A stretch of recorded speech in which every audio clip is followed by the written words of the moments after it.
Stale gum is so much fun. It's in my cards, I'm on the run. Stale gum, crunchy. What's up, guys? Phil Chinnery here alongside my brother Patrick with the Stale Gum Podcast. Thanks for tuning in. What we're going to do here is open some old packs of baseball cards that literally have no value at all, reminisce about the good old days, and maybe stick some weird tasting stuff in our mouths. Brother, you kind of came up with this idea. Where'd it come from? Well, I thought to myself, I'm home in quarantine because of coronavirus, and I have to do something to relieve myself of the monotony of looking after a 5-year-old and a 1-year-old while simultaneously trying to do real world work. So let's dive into the world of yesteryear, where our lives were carefree and the only thing we had to worry about was whether or not we could actually eat the gum in the pack of baseball cards. And here we are. Um, I know card collecting was big for our family growing up. You being the older brother, and me being the younger brother who was often accused of stealing your cards, though there was Well, never any proof of that. that's because you actually stole them. I don't recall doing this, and I'm not sure this was ever like officially ruled on by. It was ruled on. Literally, I found boxes of my cards underneath your bed. We called in mom. She was the judge, and you had to pay me restitution for the theft of my cards. I guess this was just a dark mark in my personal history, and I've completely forgotten about it. Um, but anyway, The glad only that's behind us. no, I mean I still carry that with me, and largely likely will for the rest of my life. All right. Well, it happens. So sorry. Maybe I'll send you all these useless cards 30 years later. Once I'm done opening them, I'll ship them right to you. How's that sound? That sounds pretty good. I don't think I ever saw my almost complete collection of 88 Topps baseball, so I look forward to receiving all those from you.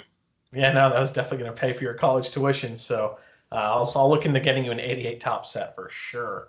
We're going to go ahead and get started. So, brother, first ever pack in the Stale Gum Podcast opening. What's it going to be?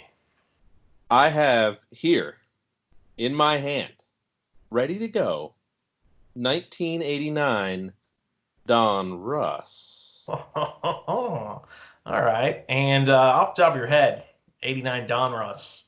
Do you know what you're looking for in there? No, I don't.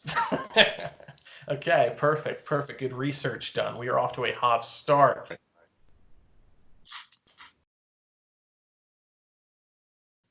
But I have right off the bat a Ryan Sandberg All-Star. Whoa, Ryan Sandberg. In case you're wondering, Ryan Sandberg for the 19. I'm sorry, these are 90 Donruss. These are 1990. Those are the red borders. Those are 1990 Donruss that you're opening there. They sure are. Yeah, all right. Well, now that I know I'm looking at 90 Donruss, no, I don't give a flip about any of these cards. As you shouldn't. It is literally one of the most worthless sets ever created. Off the top of my head, at least with 89 Donruss, you would have had Craig Biggio, Kurt Schilling, and King Griffey Jr. rookie cards to go after.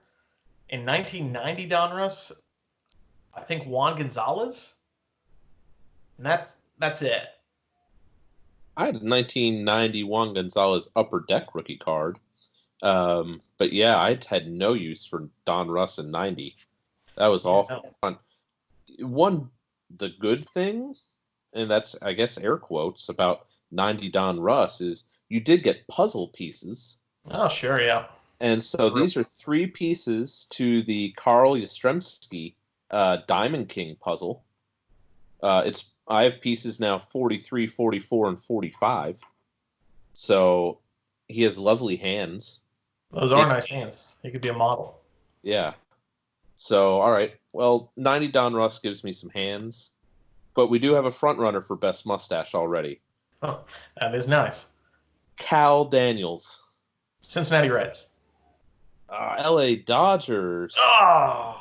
But nice. But, I mean, check out that stash. You don't get much better than that.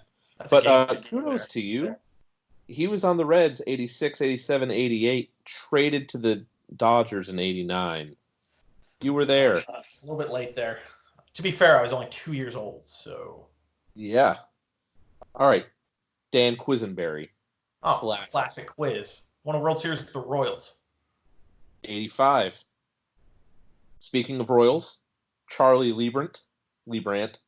Yeah, knuckleballer. However, Tim Jones suffers from a very bad photograph. Come on, you can't keep the foot in the frame of the card. It's I thought you were just referring to the giant yellow line that looks like his penis. well, yeah. I guess they could have cut that one better. Yeah, Oh man, John Dropson. that's not a real person. He looks like a real winner. Like he looks like the dude at the frat party that always has 5 too many beers, and you have to tell him to shut up. He goes to church with his collar buttoned all the way up, but no tie.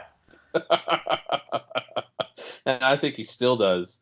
He's now probably like Uncle Rico asking if we want to see him throw that ball over the mountains.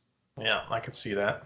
Reliving the glory days with your favorite Florida League coach. Oh, Sweet music. old Frankie? Frank Viola. Let's go, baby. Look at that. After he left the Twins, went to the Mets, he graces this beautiful card. A player I enjoyed seeing in person at the old Tiger Stadium, Lou Whitaker. Should be in the Hall of Fame.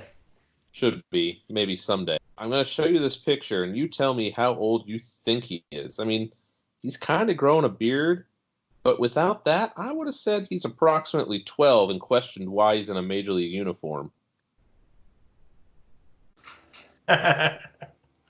Yeah, no, he just hit got his 25 learner's permit, and he took mom's minivan to Lids at the mall to buy an Indians cap in that photo. That's about a couple big hitters. We had Carlton Fisk, Alan Trammell, and then no, not Trammell. Lou Whitaker. Oh yeah, Lou. I thought you said you got a Trammell All-Star card. No, it's the Sandberg All-Star card. This is the problem. Your lack of attention to detail. It's unbelievable. I'm really sorry about that. Yeah, I hope you're embarrassed. The Trammell All-Star. The Trammell All-Star. So there we are, trip down memory lane through the worst ever card series assembled, 89 or 90 Donruss. Well, that's a funny choice of words. Interesting that you said that was the worst one ever assembled, because as we mentioned, you could get a Juan Gonzalez at least if you were lucky. What I'm about to open is quite literally the most worthless set of cards in any sport of any year in the history of trading cards. What are the criteria by which you're saying it is the worst, the cheapest, the least valuable? All right, so I knew going into last night after looking at the myriad of product I could choose from for my first pack. I chose this one because I remembered what it looked like growing up, and it's easily the ugliest set of all time. It is god awful to look at. And then number two, I went on the sports card database online to see if I could find anything cool about the set. 800 card set, and there's one rookie card that's worth like a quarter. Everyone else is just a common, useless person that probably cost more money to print the paper on than it's worth now.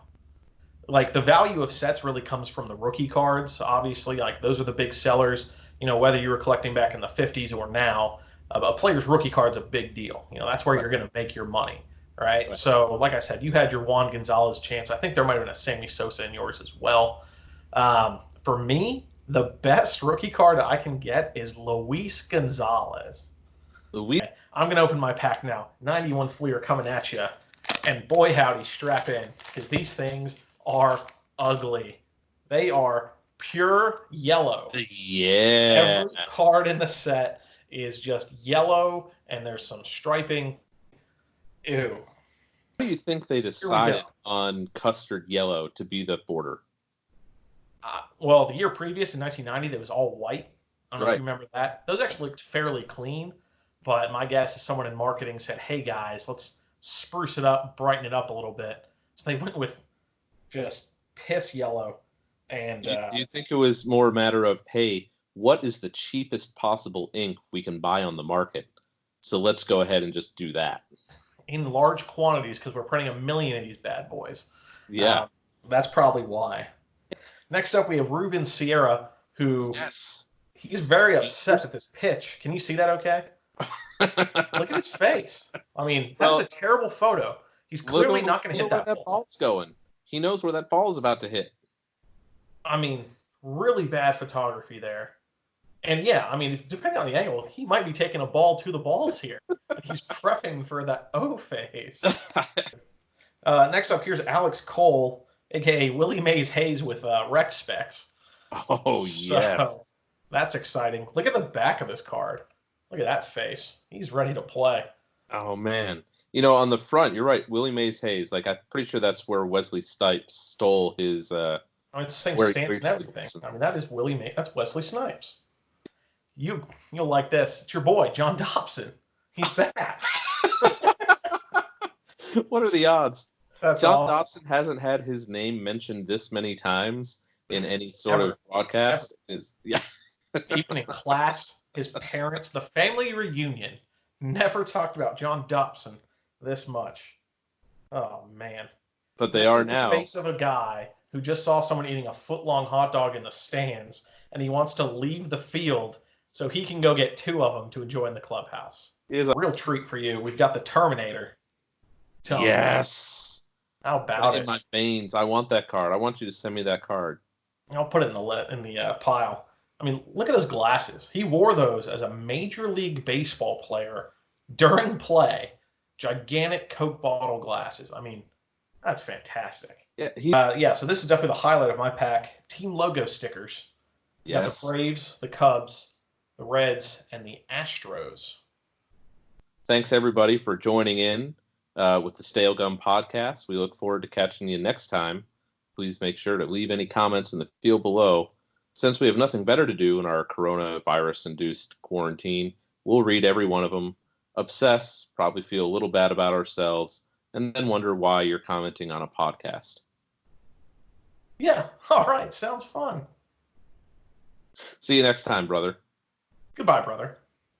Stale gum, stale gum, stale gum is so much fun. It's in my cards, I'm on the run. Stale gum, crunchy.